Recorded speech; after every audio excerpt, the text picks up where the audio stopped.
Welcome. This is Radio Pras.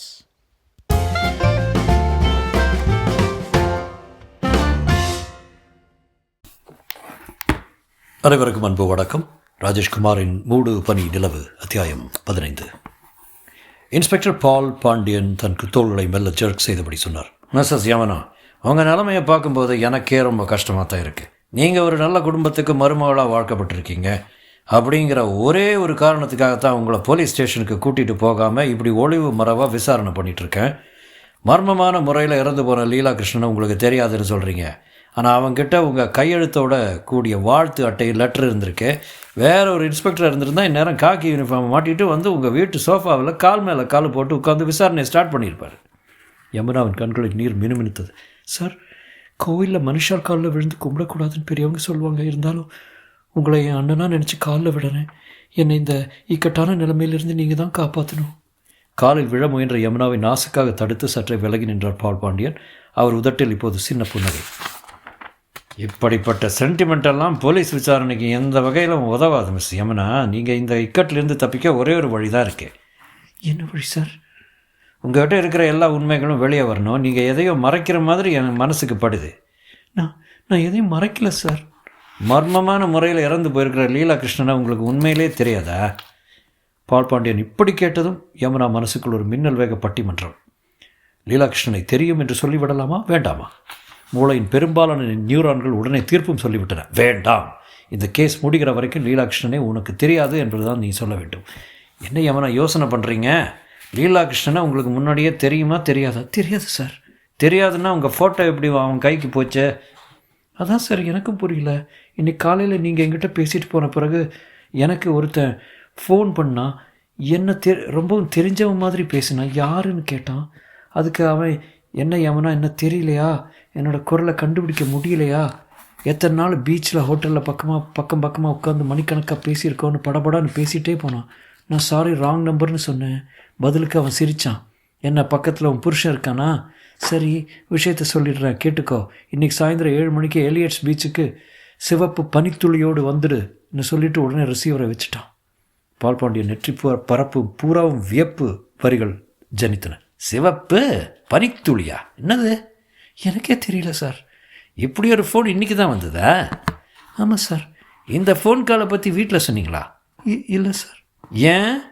எனக்கு பயமாக இருந்தது சார். என்னோடய மாமனாரை பற்றி ஏற்கனவே உங்கள்கிட்ட சொல்லியிருக்கேன். அவருக்கு இது மாதிரியான விஷயங்கள் எதுவும் பிடிக்காது. வீட்டில் ஒரு கல்யாண காரியம் வேறு இருக்குது. இந்த விஷயம் மட்டும் முக்கியம் இல்லையா? லீலா கிருஷ்ணன் மரணம், சிவப்பு பனித்துளி விஷயம், இந்த இரண்டுக்கு ஏதாவது ஒரு வகையில் தொடர்பு இருக்குன்னு நினைக்கிறேன். அவன் யாருங்கிறத கண்டுபிடிச்சிட்டா இந்த கேஸை ஒரு முடிவுக்கு கொண்டு வந்துடலாம். இன்றைக்கி சாயந்தரம் 7 மணிக்கு எலியட்ஸ் பீச்சுக்கு போய் பாருங்களேன். எனக்கு வீட்டை விட்டு தனியாக எங்கேயும் போக அனுமதி கிடையாது. உங்களை பார்க்க இந்த கோயிலுக்கு வர்றதுக்குள்ளே பாடுபட்டுட்டேன். சரி மிஸ்ஸஸ் யமுனா, அந்த சிவப்பு பனித்துளி ஆசாமி மறுபடியும் உங்களுக்கு ஃபோன் பண்ணி பீச்சுக்கு வர சொன்னால் என்ன பண்ணுவீங்க? நான் ஃபோனை எடுத்தால் தானே அவன் பேசுவான். நான் ஃபோனை எடுக்க போகிறதில்ல சார். வீட்டில் யார் ரிசீவரை எடுத்தாலும் அவன் பேசாமல் ரிசீவரை வச்சுருவான். உங்கள் பிரச்சனை ஒரு முடிவுக்கு வரணும்னா ஒரு வழி இருக்குது. அதாவது நான் சொல்கிறபடி நடந்தான். சொல்லுங்கள் சார். இந்த சிவப்பு பனித்துளி ஆசாமி மறுபடியும் ஃபோன் பண்ணினா எலியட்ஸ் பீச்சில் எந்த இடத்துக்கு எத்தனை மணிக்கு வரணும்னு கேட்டு தெரிஞ்சுட்டு எனக்கு ஒரு ஃபோன் பண்ணி விஷயத்த சொல்லிடுங்க. மற்றதை நான் பார்த்துக்கிறேன். உங்களுக்கு எப்படி தகவல்? என் செல்ஃபோன் நம்பர் தரேன். சார், எனக்கு பயமாக இருக்குது. இந்த விஷயம் வீட்டுக்கு தெரிஞ்ச என் வாழ்க்கையை பெரிய கேள்விக்குறியாக மாறிடும் சார். கூடிய வரைக்கும் வீட்டுக்கு தெரியாமல் இந்த கேஸை ஹேண்டில் பண்ணி பார்க்கத்தான் எனக்கும் ஆசை. பட் எதுக்கும் ஒரு எல்லை இருக்குது.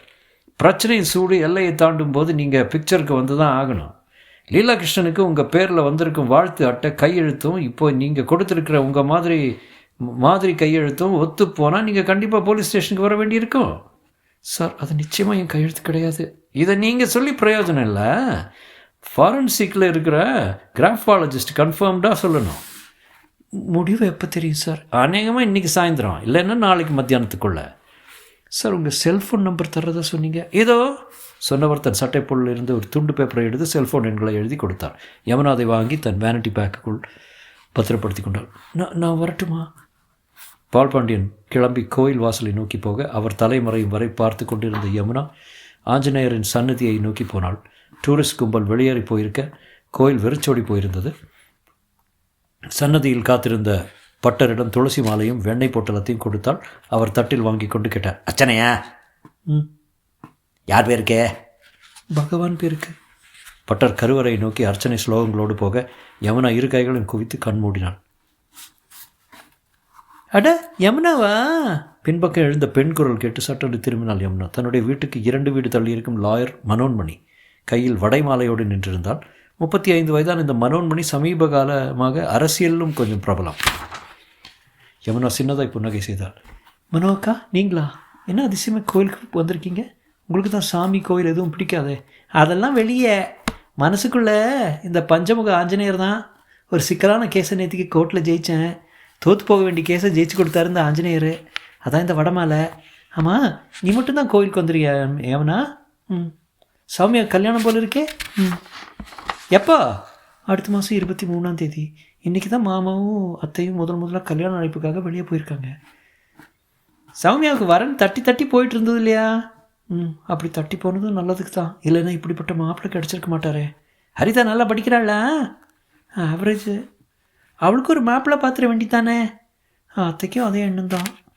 உள்ள கருவறைக்குள் அர்ச்சனை நடந்து கொண்டிருக்க சில வினாடிகள் 2 பேருக்கும் இடையே நிலவிய மௌனத்தை மனோன்மணி கலைத்தாள். யமுனா, ம், நான் கோயிலுக்குள்ளே வரும்போது நீ ஒருத்தரோட பேசிகிட்டு இருந்தியே, அவர் இந்த ஏரியாவில் முன்பு வேலை பார்த்த இன்ஸ்பெக்டர் பால் பாண்டியன் தானே?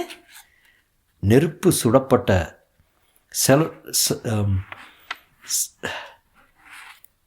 செலோஃபேன் பேப்பரை சுருண்டாள் யமுனா. வருணின் பார்வை இன்னமும் அந்த கம்ப்யூட்டர் தாள் மேல் படிந்திருக்க, தாளில் எழுதப்பட்டிருந்த வரிகள் மனசுக்குள் ஃப்ளாஷ் நியூஸ் போல ஓடின. வருண், உன் வாழ்க்கை பயணத்தில் இனிமேல் தான் அபாயகரமான வளைவுகள் ஆரம்பம், கவனம் தேவை. அசிரீரி நகர முயன்ற பேரரை நிறுத்தினான் வருண். பேரர் சார், இந்த கவரை கொடுத்த நபர் இன்னமும் ரிசப்ஷனில் தான் இருக்கிறா. என் கூட வாங்க சார், ஆள் அடையாளம் காட்டுறேன். நட பர்வதா, நீ இங்கே இரு, நான் போய் பார்த்துட்டு வந்துடுறேன். இல்லை வருண், நானும் வரேன். பேரர், வருண், பர்வதா 3 பேர் வேக வேகமாய் நடந்து லிஃப்ட்டுக்குள் நுழைந்தார்கள். 10 வினாடி கிரவுண்ட் ஃப்ளோர் வந்தது. வெளிச்சமாய் அரைவட்ட மேஜையோடு கூடிய ரிசப்ஷன். கனமான வெல்வெட் சோஃபாக்களில் சிலர் உட்கார்ந்து கிரிக்கெட்டில் ஜெயித்து கொண்டிருந்த இந்தியாவை பார்த்து கொண்டிருந்தார்கள். ரிசப்ஷன் கவுண்டர் அருகே ஒரு சின்ன கும்பல். சிம்ரன் சாயலில் ரிசப்ஷனிஸ்ட் ஒருத்தி அனாவசியத்துக்கு சிரித்து கொண்டிருந்தாள். வருண் பேரரை பார்த்தான். சொல்லு, இந்த கும்பலில் யார்? பேரரின் பார்வை பரபரவென்று சுழன்றது. அரை நிமிஷ தேடல் மலர்ந்தான். ஆள் இருக்கார் சார். யார்? அதுவும் அந்த கிரே நிற சஃபாரி அணிந்த ஆள் சார். தொடரும்.